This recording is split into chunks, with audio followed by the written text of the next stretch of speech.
Yo, yo, yo, yo. Welcome back. Welcome back. Welcome motherfucking back. It's the kid that did to come to split these niggas' wigs. It's your host with the most. Nigga was moving in and out like a ghost. It's your nigga Jesus Peace. And we back to the G-Way show. Let us hear it one time, y'all. Let us hear it one time, y'all. Man, what have I missed in the YouTube streets? What the hell have I missed in the YouTube streets, man? Y'all help me get those likes up, like, share, subscribe to the channel, man. I had to pop out, man. I've been gone for a few days and I've been MIA, man. And you know, I had some people behind the scenes. They was like, Mutagoon, where you been, man? What's been going on, man? So I had to give him the real, man. And you know, life be lifing, man. Life been lifing, man, for the past few days.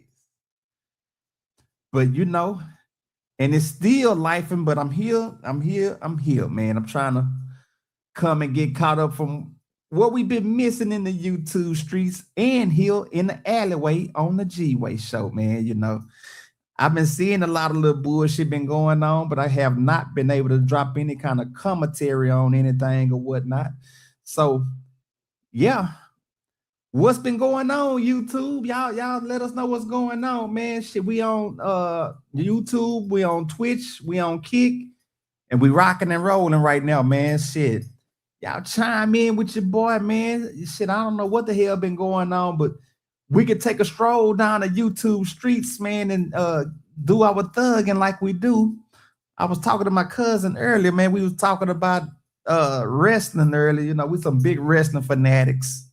Used to be big wrestling fanatics. But he was just giving me his top 10, no, his top 5 wrestlers. And you know, I like this list, man. He had a good list. But he gonna come in and join on the show.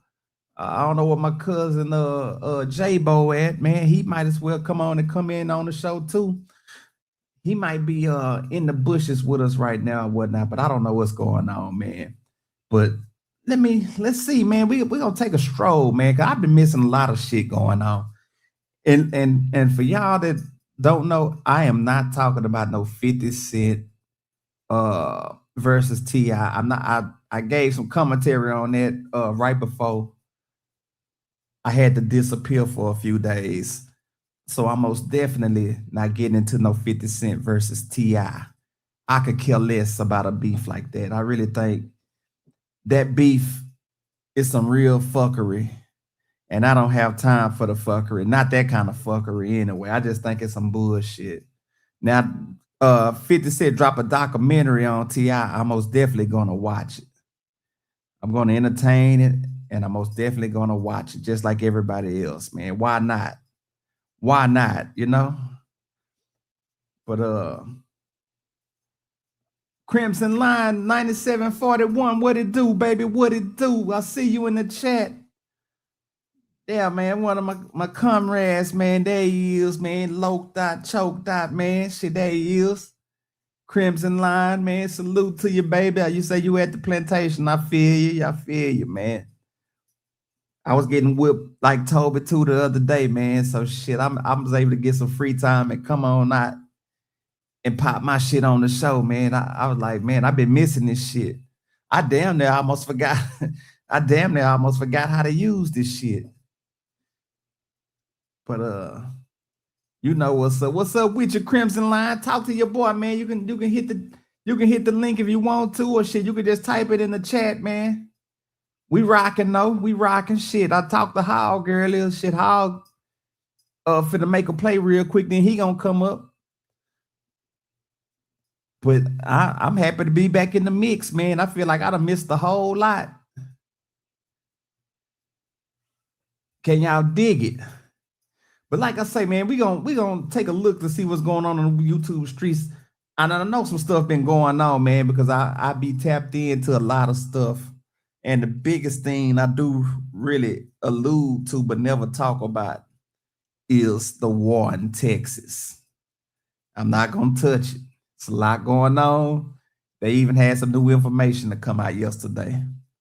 But in case anybody involved in the war want to come up and talk about it, I most definitely speak about it and give my thoughts on how I feel about the war in Texas. But the war in Texas is hella deep. The battle lines have been drawn, their lives have been lost. And you know, y'all know how it go, man. The same old song.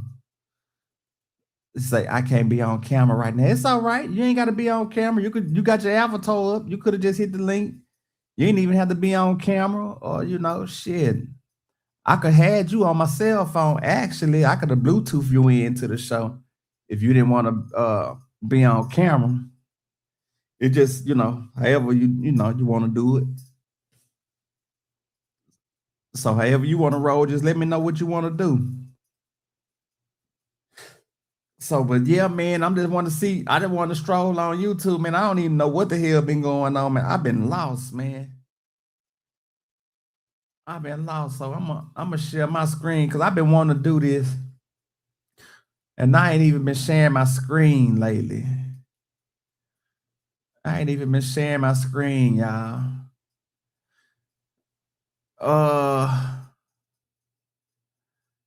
As y'all can see, we live right now on the YouTube streets.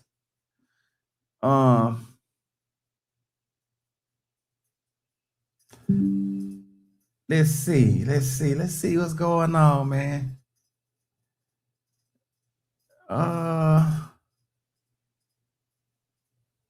Let's see what's going on. Whoa, what is this?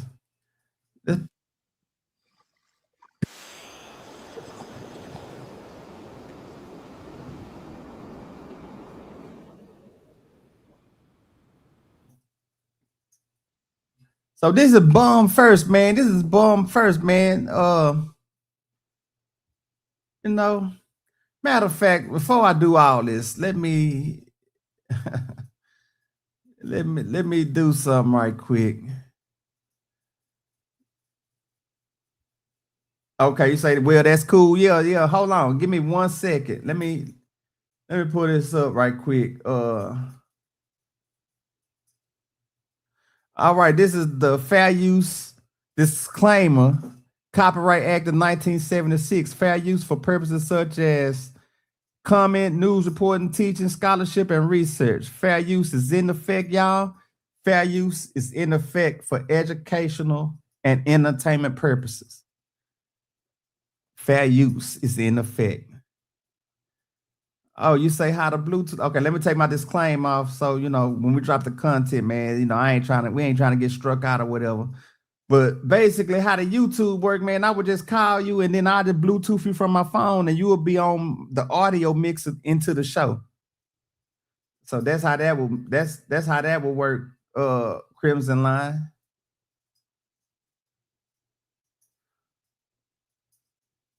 Well, hold on. As a matter of fact, let me do something right quick. I got you. Give me 1 second. And it's simple, man.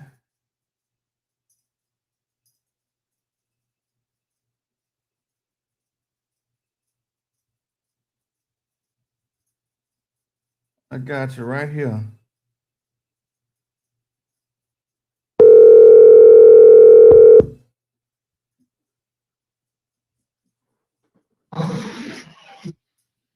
Yeah, with me being on the Crimson. am I gonna do it? Crimson Line. Yeah. Yes, sir. What's good?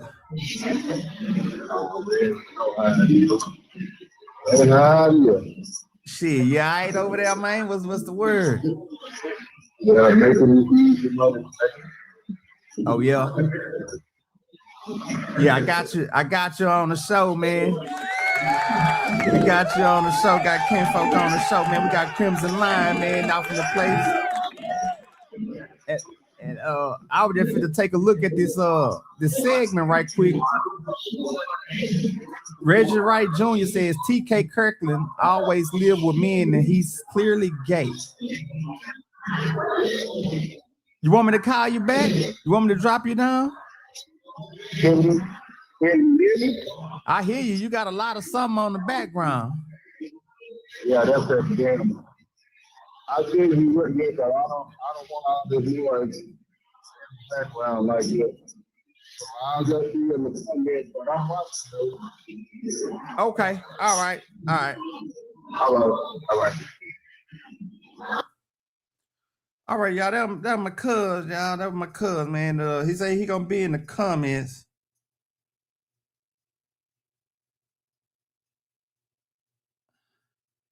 He said he was gonna be in the comments, man. You know, it's all good though, man.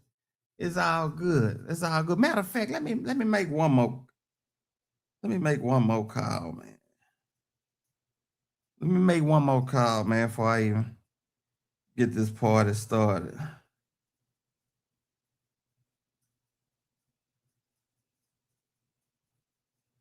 Let me make one more call before I get this party started, y'all.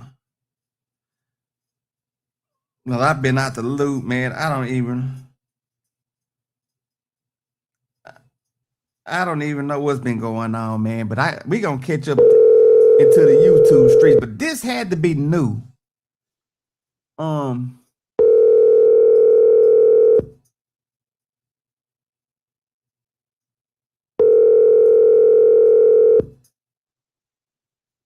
Man, everybody doing their thing today. I'm not available, so leave a detailed message. All right, that boy ain't there. That boy ain't there, man. Damn. It's all right. It's all right. I'm gonna take this out. I'm gonna take my phone off the Bluetooth. And we're just gonna see what's going on. Fuck it. It is what it is, man. But yeah, man, we gonna check out Reggie Wright. TK Kirkland always lived with men and he's clearly gay. Like, damn. Yeah, I would agree. Speaking of doing interviews, though, TK Kirkland is doing dual interviews right now with segments on Vlad and segments on Art of Dialogue at the same time. I wanted to see if you had seen any of his segments on either channel and if you had any feedback about them. Okay, yeah. I hate that they do that to my boy Art of Dialogue channel.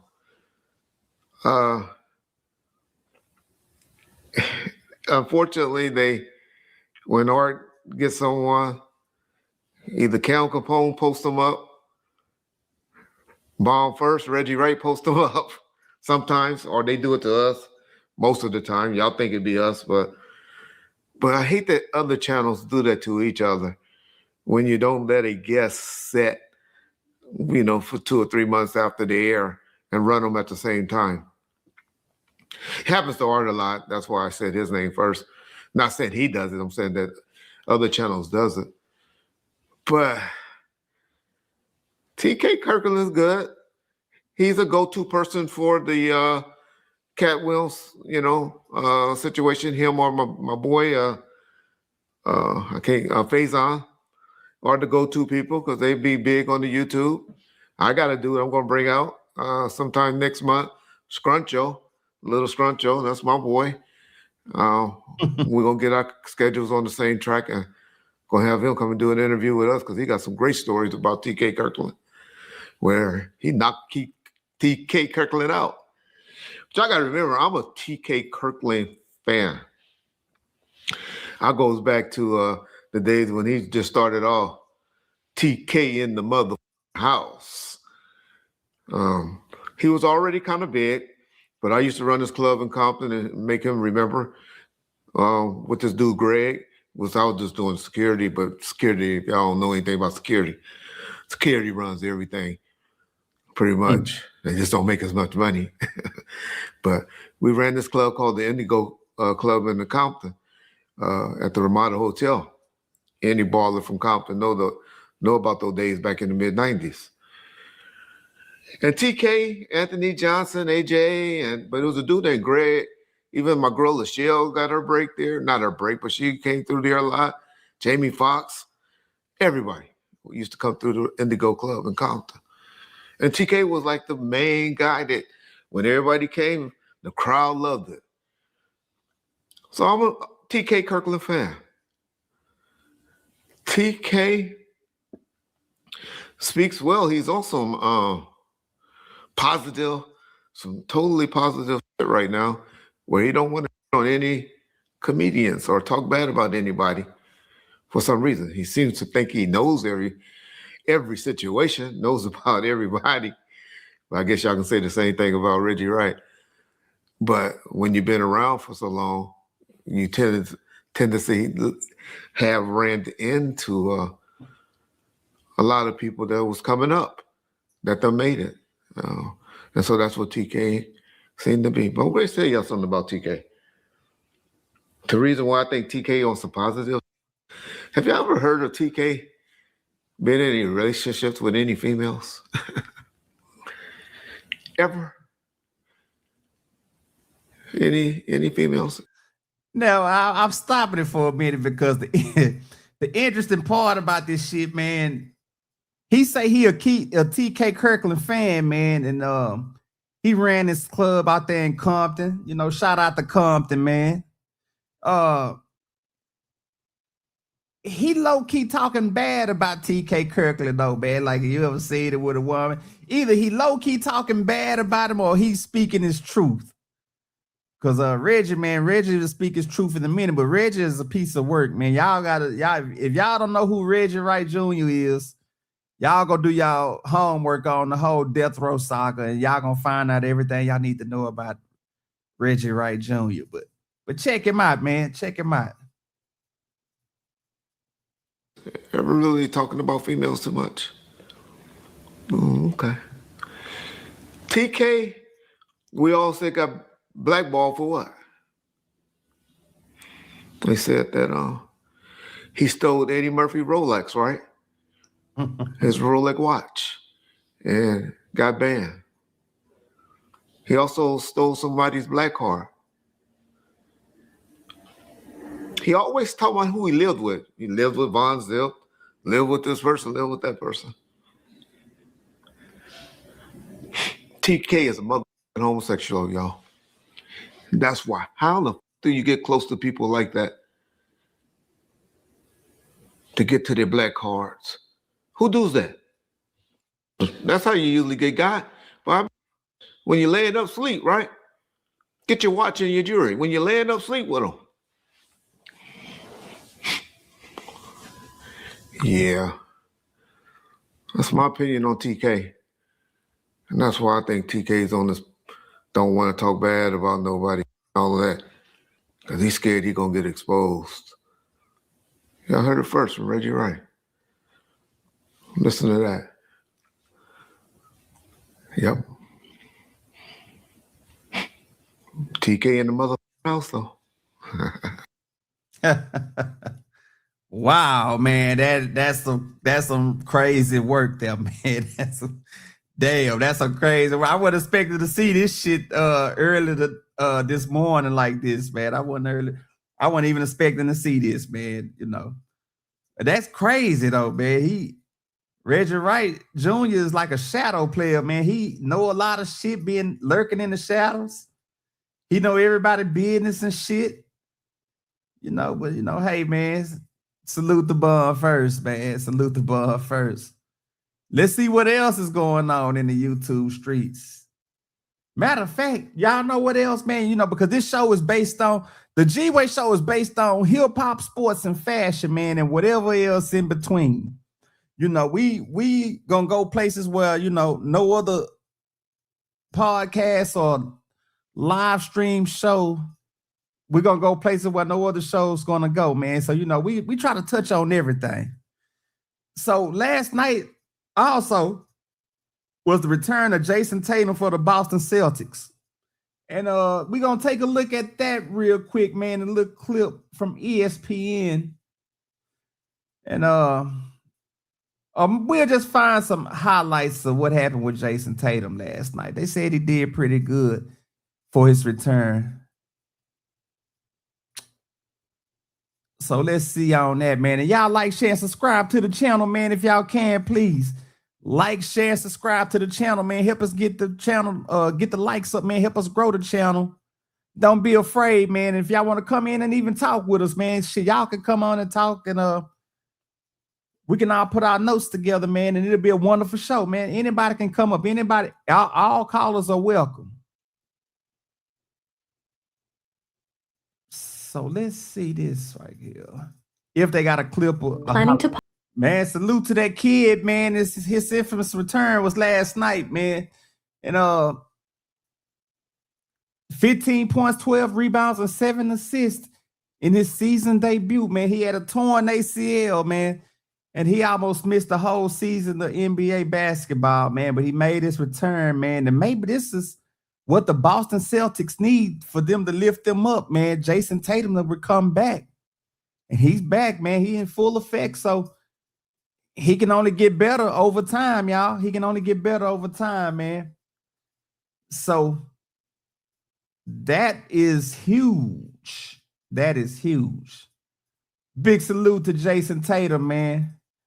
And this dude here, man, Wembanyama, man. If you think your child This guy's a freak of nature. may have autism, Early Action Matters. Action Behavior Centers offer He's unbelievable. Watch the game. Yeah, Wembanyama, man, he is a freak of nature, man. And I don't know, man. I'm gonna tell y'all something right now. The San Antonio Spurs could possibly go to the NBA Finals if Wemby stays healthy. This is a team that none of these NBA teams are gonna want to see in the playoffs postseason. Only if Wemby healthy and he don't get hurt, man, it's gonna be a shakeup within the NBA, man. But hey, we're gonna check it out, y'all. We're gonna check him out, man. Check out the Spurs, man. We're gonna check out this freak of nature, Wembanyama, man, and see what he do, man. I just be in awe of watching him because he's so damn tall. He like a anomaly, man. I don't know. I ain't never seen a person really this tall like this, man. But y'all check him out, man. I mean, this guy here, his fucking box office. Comeback. Clippers came out on fire. Yeah, they did. And the Spurs ain't got no players. That's what somebody said. Well, if you actually paid attention to the game, they benched Harper in the game and the one. Bench players, you said they can't score. Wemby playing limited minutes tonight. They can't score. Yes, and look at that. That's the move that you looked at halftime, Jeff. That defies description. Oh, great. He said underdog can do that. Shaq told me underdogs can do that. I'm like, all right. I didn't think underdog. Brooke Lopez connecting for three. They're up 66-46 at the half. And the beat goes on. Kawhi Leonard up 75-50. He was the difference in the game. Hit 5 out of 8 from deep on the evening. De'Aaron Fox rises up. 1 point Clipper lead. Wemby for look three. At Wemby. He thought he missed that. He was going after that. 111-109. Hey. Derrick Jones gets the roll. Pretty good deal. Groceries. That can't happen once. It definitely can't happen twice. 116-112 is your final. San Antonio coming back from 25 down, which ties the biggest. Hell of a game, y'all. Hell of a game, man. 112-116, man. San Antonio Spurs top the LA Clippers, man. The Claw. Kawhi Leonard, 30 points, 9 rebounds, 3 assists. Wembanyama, 27 points, 10 rebounds, 4 blocks. Jay Champagne, 20 points, 5 for 8 for 3 points, and 9 rebounds. Wow. Them boys are caught fire, man. They done caught fire, man. They're going to be hard to beat in the playoffs. I'm telling you, man, I don't think any team is going to want to see the San Antonio Spurs get after this shit by them being in the playoffs, man. What y'all think, man? What y'all think, man? What's going on with y'all out there, man? Shit is quiet, man. And like I say, it's a lot going on the YouTube streets. Some of it, I'm going to talk about it. Some things I will not.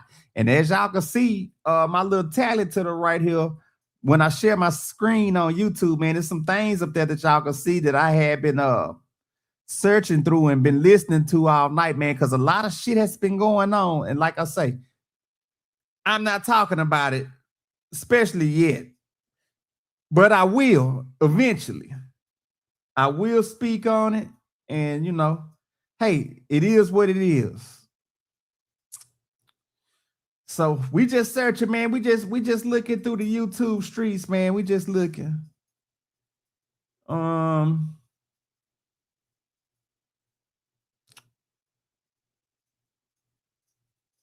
Let's see.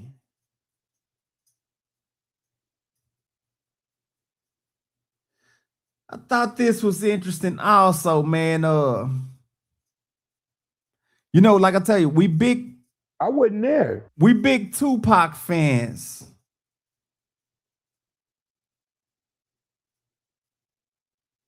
We are big Tupac fans, man.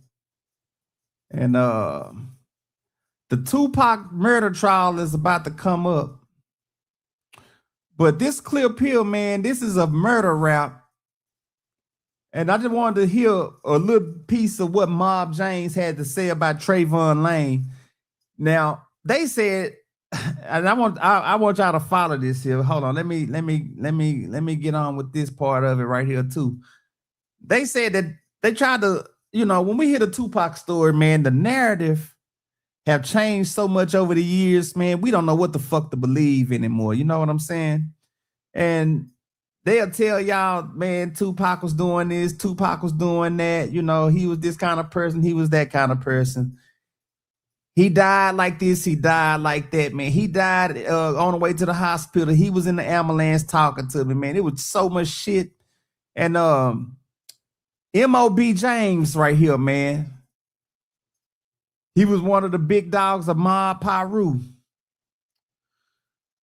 His brother was the real general, man. And he got another surviving brother, Timmy Rue, man, from Mob Piru. And rest in peace to Buntrial, man, from the Mob also. But this is their big brother. This is their oldest brother, man. This is Mob James. And Mob James, he was the infamous guy that he the one that took Dr. Dre's Lowrider in the Let Me Ride video, man. He just took it from him, man. I mean, deboed him and took his shit. I mean, he was just a savage animal for the MOB, man. So this is him speaking on Trayvon Lane, man. And Trayvon Lane was actually supposed to be the person that whispered in the Tupac's ear to tell him something. And that's when Tupac went over there and took off on Baby Lane, man. And I mean, like I say, y'all, if y'all was born back in this era, man, and was able to witness this era, man, this was absolutely the greatest era of hip hop in history, period. Even though we lost some of the two famous rap artists, man, but you know, so many rap artists, man, had some of the greatest albums in the world at this time, man. That 95, 96, 97, 98 era, 99, man, we're not going to ever get that era back. But hey, some of the most classic albums in hip hop came out around this time, man. Way better than the music that y'all hear today. But I just want to hear because, like I said, and then they had a portion where they said that Trayvon Lane didn't even say nothing to Pac, man. But it was something that made Pac go over there and steal off on Baby Lane. And, you know, if y'all been tuning into this show, we talk a lot about the Tupac segment. You know what I'm saying? We always into the Tupac story, man, because that story, you know, was in our time. And we always going to talk about it until they supposedly get some kind of justice for Tupac. But they not going to ever get justice for Tupac in my mind because I feel they got the wrong people. The people that you see that they have, that they showing y'all, that they done got after 25, 30 years, those are not the people that supposedly assassinated Tupac. Now, I do have another theory about what happened with Tupac, man, and people call me fucking crazy. But I always ask you people, when it comes down to the Tupac saga, what did you really see? What did you see in the end when they told y'all Tupac died, man? I mean, you did see a lot of sad people at the hospital, but You seen when Biggie had a funeral? Did you see when Tupac had a funeral? Y'all got to ask yourself these questions, you know. And like I say, I don't know if the man is here or not, man. It's just a theory, man, you know, because like I say, it was the weirdest thing in hip hop at this time. And like I say, the people that the evidence points to, it do not point to no Keefe D and no Baby Lane. It looks like it points to them, but it's definitely not really pointing at them. If you know, you know. But yeah, we gonna chime in and see what the infamous M.O.B. James is talking about on here, man. What he got to say about Baby Lane? Because he said that Baby Lane should have been dealt with after Tupac's death, but you one of the head members of Mob. So if you gonna say that, why you didn't discipline him or DP him? Huh? Anybody out there know? Y'all want to chime in? But let's see, he might have the answer on here. I don't know. We're going to see. I'm going to see what he got to say. We're going to listen to James right quick. Take off like that. No, I wasn't there. But when I was told what happened, how the hell Tupac take off on him? Mind you, and I keep saying it, Tupac has never laid eyes on Orlando. He had no clue about what a Crip in Compton was or looked like.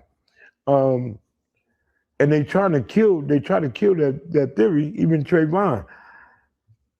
I didn't say nothing to him. How could you not say nothing to him and Tupac just went and took off on a random person? He looked up and knew it was Orlando that tried to take your chain. Trayvon should have went and handled his business. And the outcome would have been totally different. Totally different. And I blame that on the hood. I blame that me and everybody else because after the fact, did nothing happen to Trayvon. Tupac is gone. Now look where Death Row went after Tupac was out of here. Straight downhill. That was the demise of Death Row. Did you watch Neckbone's interview with Vlad TV? Yeah, I watched a few of them. What did you think of his account of what happened? I believe everybody, if it's coming out of their mouth, is as accurate as he wanted it to be. I got a lot of respect for Neckbone. He's truly one of the real ones in the hood about the business. He changed his life and, you know, got a lot of love for him. Some things I was scratching my head too, like,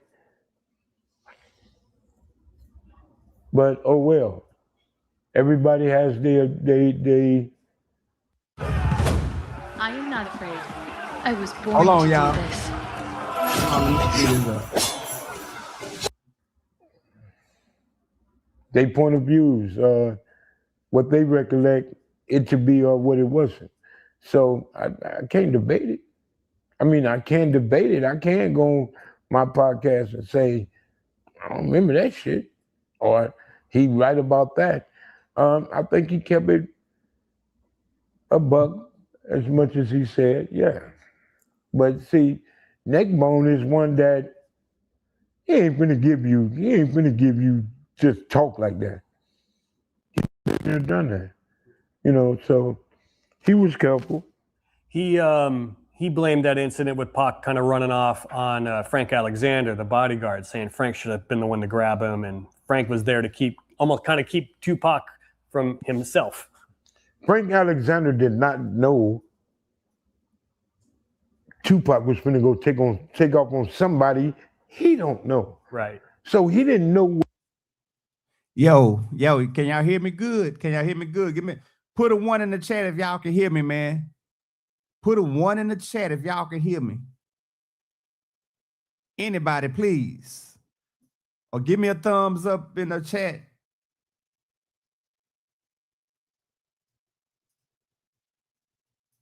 Where the target was, people need to open their eyes and pay attention. Right. Look at the video. Look at the situation. Ask yourself, what's the link between Tupac and Orlando? None. They have no dealings whatsoever, ever. Tupac first time ever seeing that little man was that night. Trayvon was in an altercation with the man before. The man tried to take your chain. He know exactly who he is. So Tupac and Trey is right here. Everybody else is over here. All of a sudden, he just take off on Orlando. Everybody should know how to do math. And it is what it is. Why do you think Tupac did that? Tupac wanted to be a part of them, the Death Row Goons. Tupac wanted to show his loyalty that he was with it to the Death Row Goons. Tupac wanted to be a part and put himself in a position that he was seen with Death Row Goons. And he tried his best, he did him. And he put himself in the wrong place. He should have allowed the Death Row Goons to conduct business.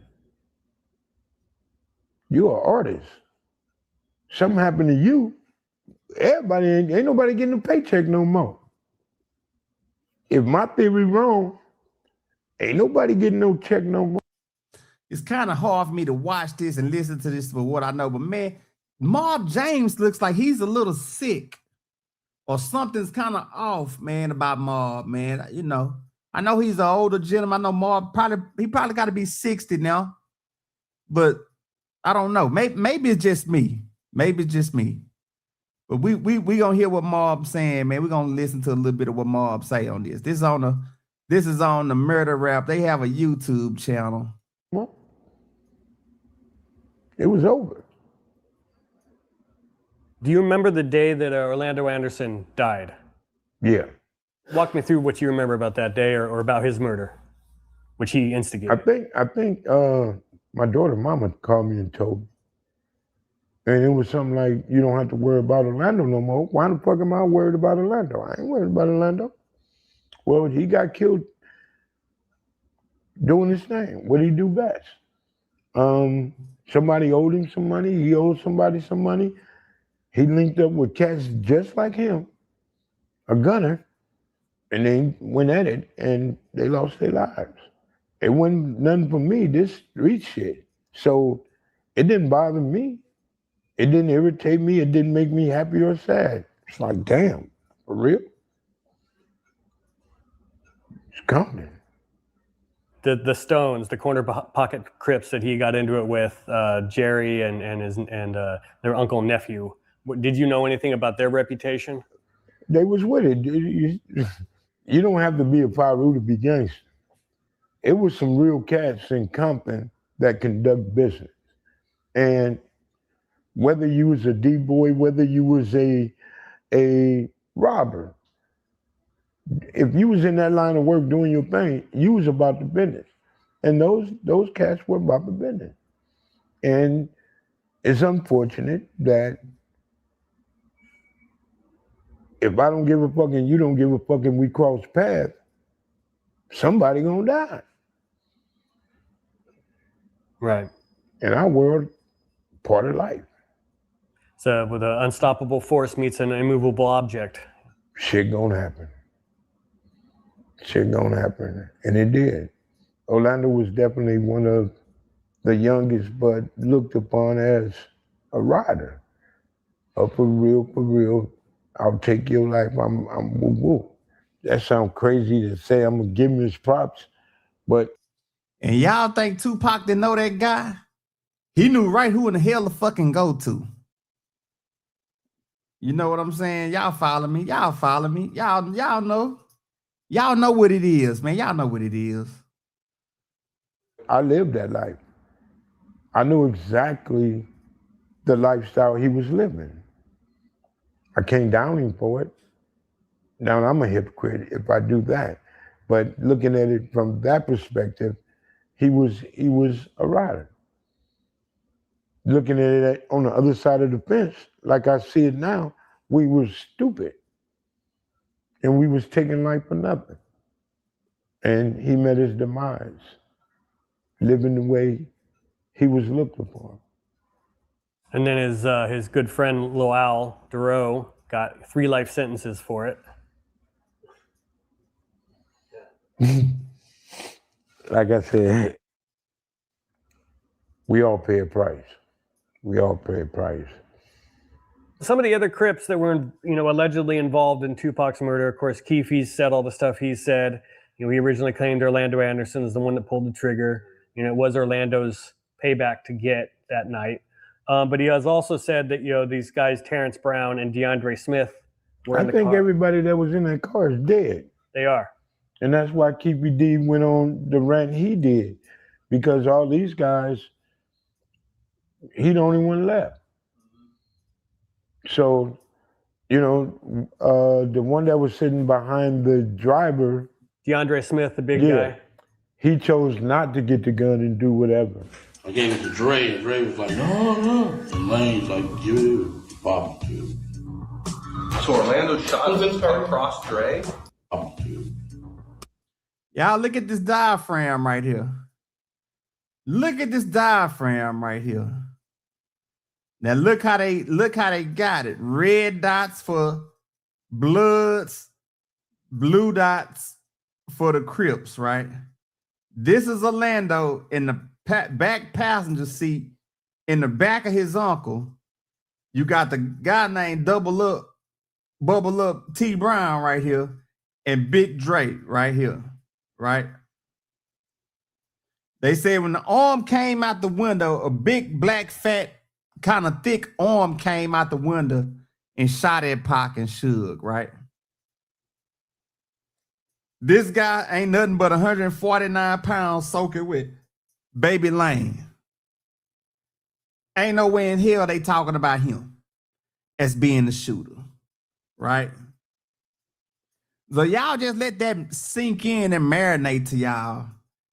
And keep in mind, some of the people in the death row entourage had Tupac and Suge blocked in on the left-hand side of this diaphragm. That they don't even put the other cars to let you see the car that blocked them in. Right? Is that just happened that way, or is that by coincidence? Y'all tell me and decide. Because I wanna know. Now, I'm gonna show y'all this.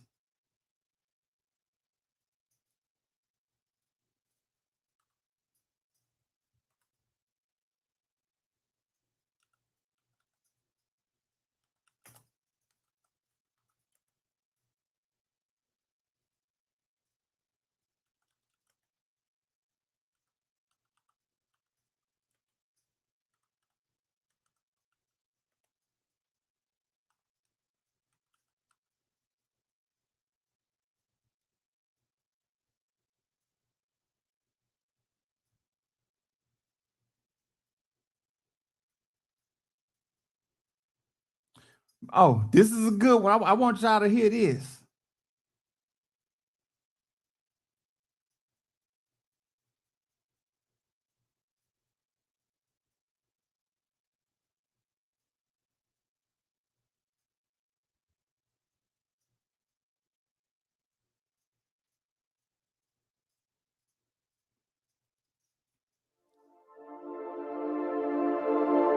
Arguably the biggest event in former LA screenshots taken from my film, Murder Rap. I know this because they're in 16:9 aspect ratio, and because the driver of the van was never found, and neither murder. And some people pushing Pool's theory in recent years have implied that no ballistics test was ever done comparing Mac's guns with the rounds that killed Biggie. But this is the ballistics report that was conducted on all of the guns found in Mac's possession, tested by the LAPD back in 1998, after the FBI was done processing it themselves.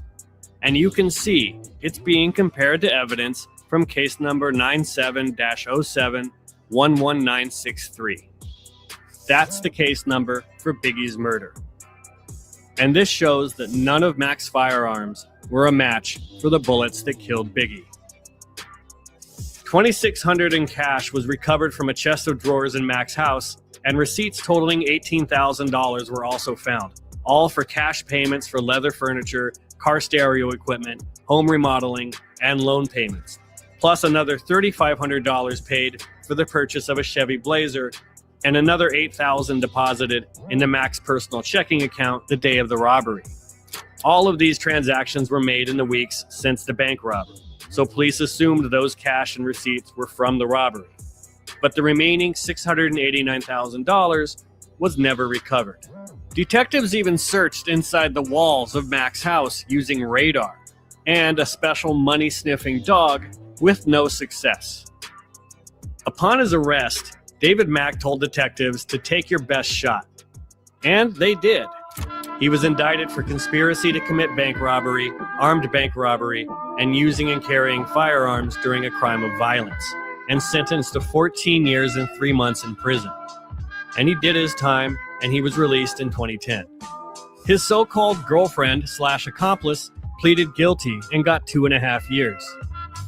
David Mack was dragged into Russell Poole's theory about the Biggie murder when Poole saw that a few days after Mack's arrest for the bank robbery, a man named Amir had visited Mack in jail.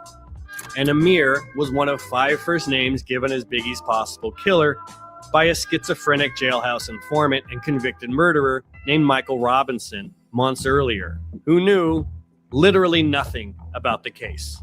Robinson also knew none of the details about how Biggie was killed. He didn't know where it happened. Let me ask you this, do you know where Biggie was killed?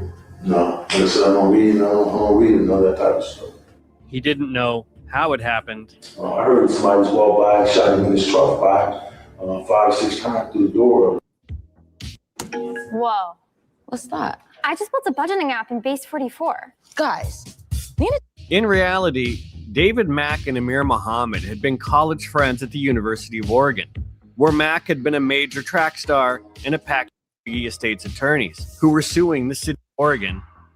And then Amir claims he hadn't seen Mack in a year or more. The big reason for this is that Russell Poole simply wasn't assigned to the David Mack bank robbery case. So he was an outsider on that investigation. Poole that he'd supposedly seen it in a report from the detective page follow-up report on the David Mack robbery case, nor in the ballistics report about his guns and ammunition that makes any mention. The guard goes to a phone and attempts to call the police in the middle of a backyard pool party at his house, surrounded with a supermarket near his house. They waited outside. These screenshots taken from Michael looking to murder had over $1,500 cash on him and a blue steel 9mm Smith & Wesson handgun. Russell Poole claimed later, I was trying to find a part in here that said they had found a shrine of Tupac in his garage. But these dudes, man, like I say, if you know, man. If y'all know, y'all know.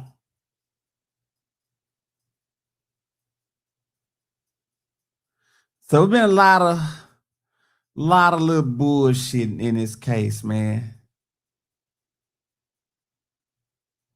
There's a lot of bullshit in this case.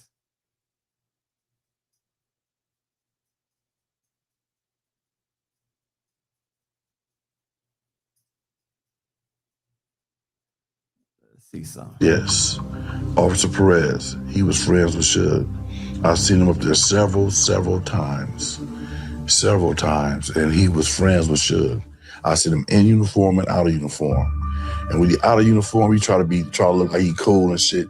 He wear little accents of red, like try to fit in and shit. I'm like, oh, that's the police dude. But I never knew that he was the part of that Rampart division shit until I seen him. Like, out of all the police in the world that I remember him from being up at Death Row.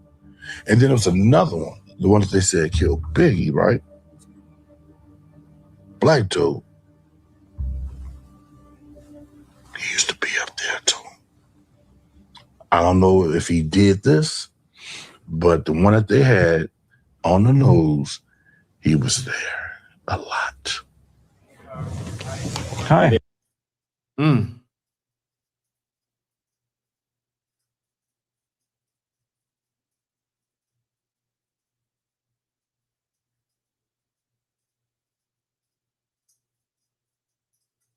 Interesting. It's OG Weezy Urban Conversations, man. I'm back again with one of these prison bed chronicle stories, man. One time I'm in FCI Greenville, right? Now, if y'all remember, right, the story when the police got into it, when the police caught the Fed case that was attached to death row, Suge Knight. You know what I'm saying? He had some police that was on his payroll. I don't know if y'all looked at the documentary or whatever. Well, anyway, one of the police that got 15 years for bank robbery or something like that. Well, anyway, this motherfucker caught a Fed case, and he came to FCI Greenville. What's his name? Craig. I can't remember the police name, but he was a police out of LA. You know what I'm saying? So when this motherfucker get here, right, he get to the compound. Even though he was a police, he wasn't no rat. He wasn't no snitch. You know what I'm saying? So his paperwork was good, no matter what profession you had, right?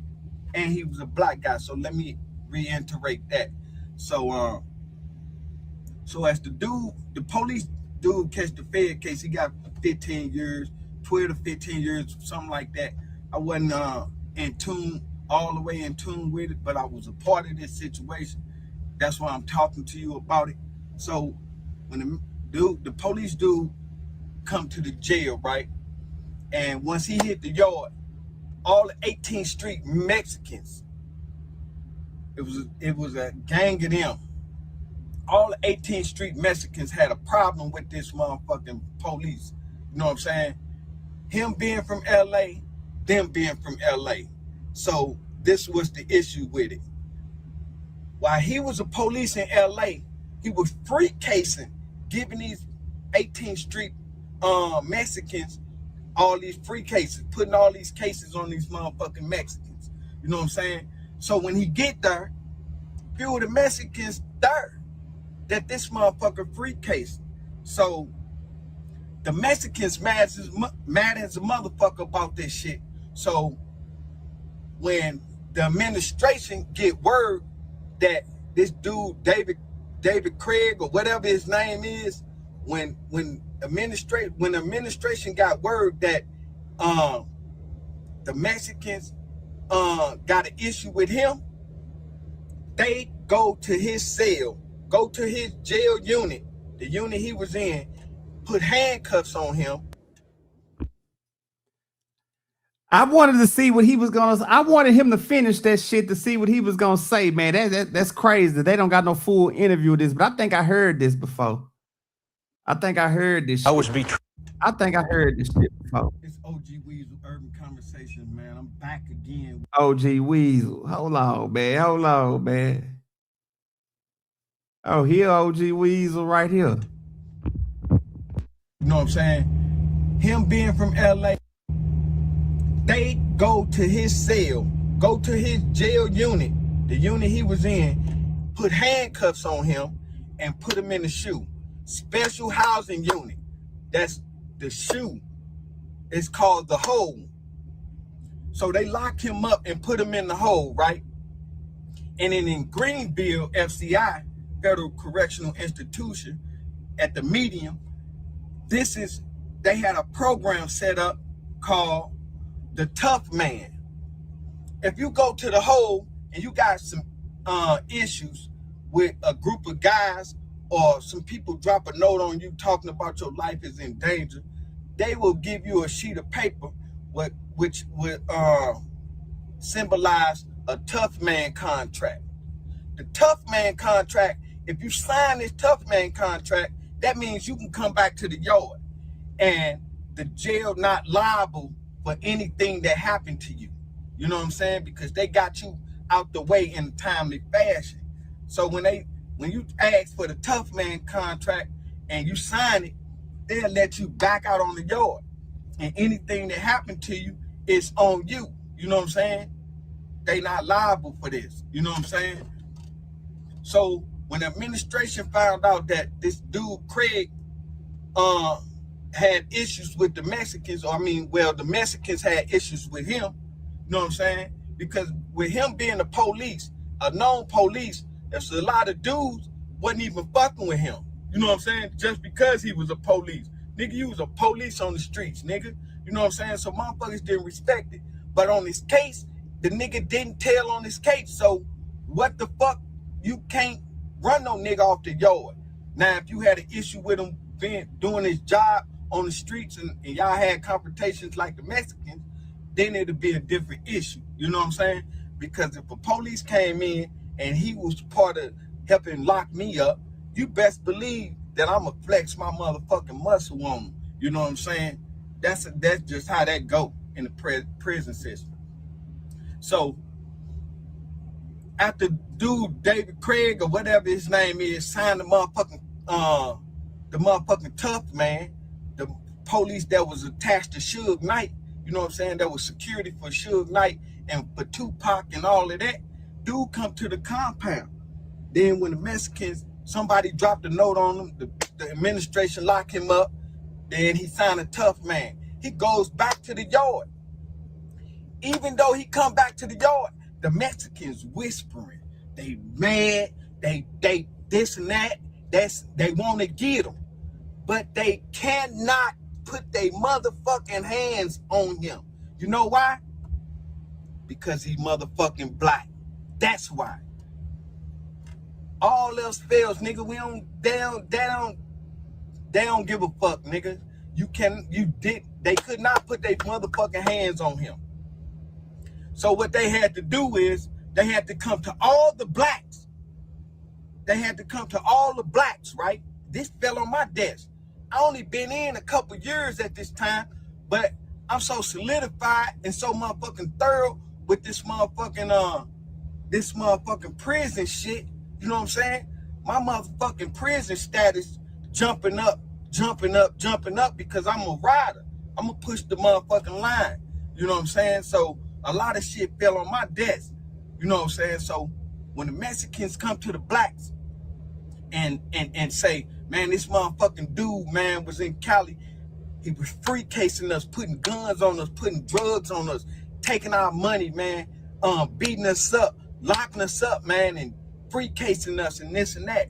You know what I'm saying? Say, man, you know, so the blacks was like, all right, he already a police. So the blacks was like, all right, then y'all go ahead and handle y'all business. You know what I'm saying? That was the honest to God truth. Y'all go ahead and handle y'all motherfucking business because the blacks had already green lighted it. Like, fuck it. You know what I'm saying? We didn't trip off of it because somebody had already dropped notes on them and they had locked them up. So we ain't have to worry about us having no type of feelings about the Mexicans jumping and stomping him out or even stabbing him or killing him. So we ain't that burden wasn't on us. But when he signed a tough man and came out on his own, that was on him. But even though when he came back out, the Mexicans couldn't put their fucking hands on him. So they had to come to the blacks and be like, man, hey, yo, dude put dope on us, put guns on us, got us time, got us sentenced, got us sent away, man. And this shit ain't right, man. You know what I'm saying? I think dude did a bank robbery or whatever, something like that or whatever, and came to the feds.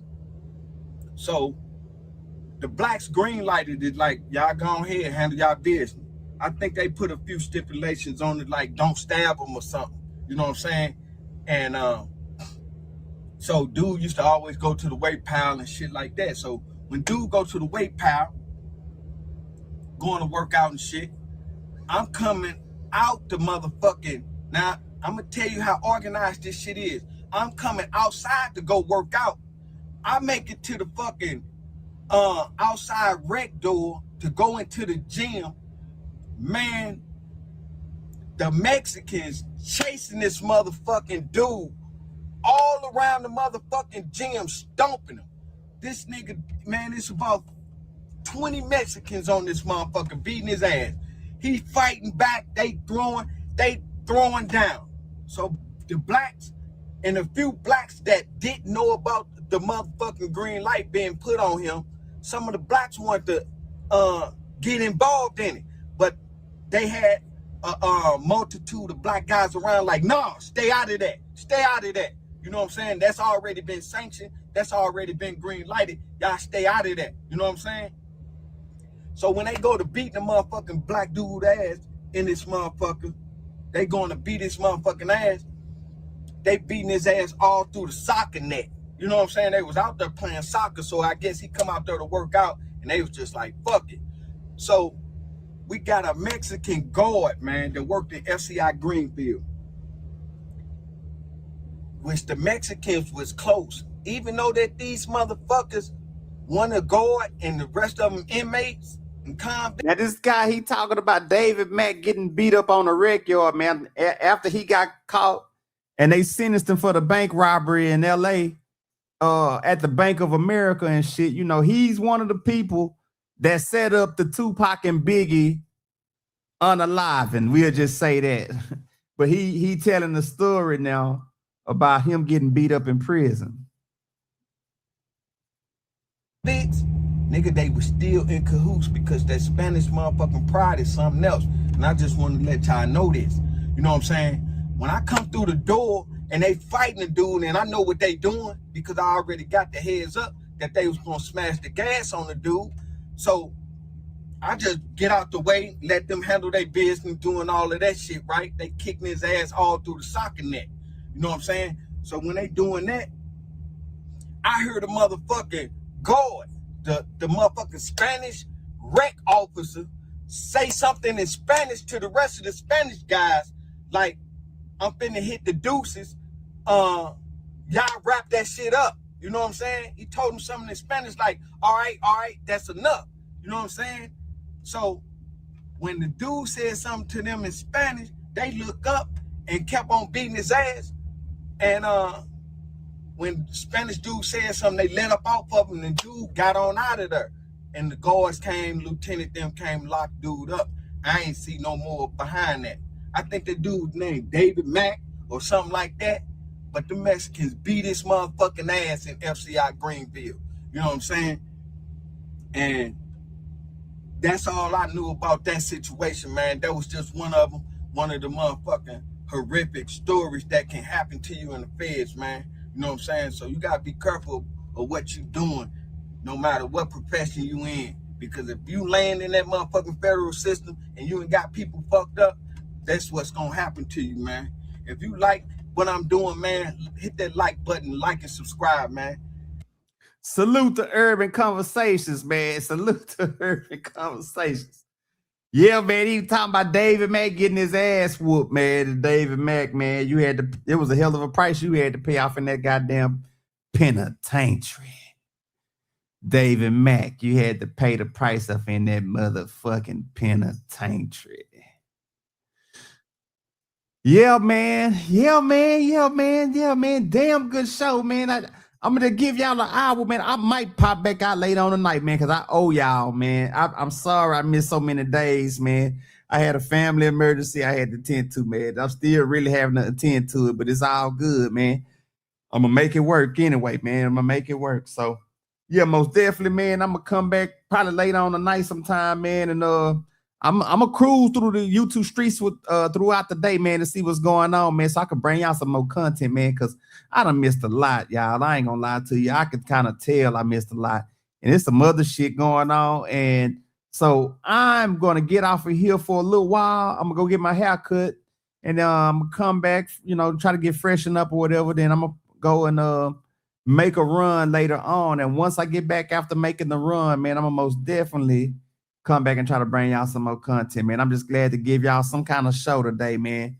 That's why it was called Saturday Afternoon Pop-Out, man. I just had to bring y'all something, but it is a lot going on. Like I say, I'm just fit to get my notepad and get my pencil, man, and put my notes together, man, and see what the fuck is going on the other side of the YouTube streets, because I know it's something going on in this certain community called the sector, man. So I'm going to check that shit out and shit, man. But I'm going to get back with y'all later on, man. I'm going to get back with y'all later on. Hope y'all enjoyed the show. And y'all like, share, and subscribe to the channel, man. And I will be back with y'all later on tonight, man. Hopefully, my cousin them will pop out and shit, and we can go on give y'all an epic show like we normally do. Just rock our shit and pop it the way we pop it, man. So, hey, man, y'all go on and get y'all day started, get y'all move and groove on, man, for the day and the night or whatever, man. And we'll come back and do it again later on tonight, man. This is Jesus Peace. This is the G-Way Show, and I am out.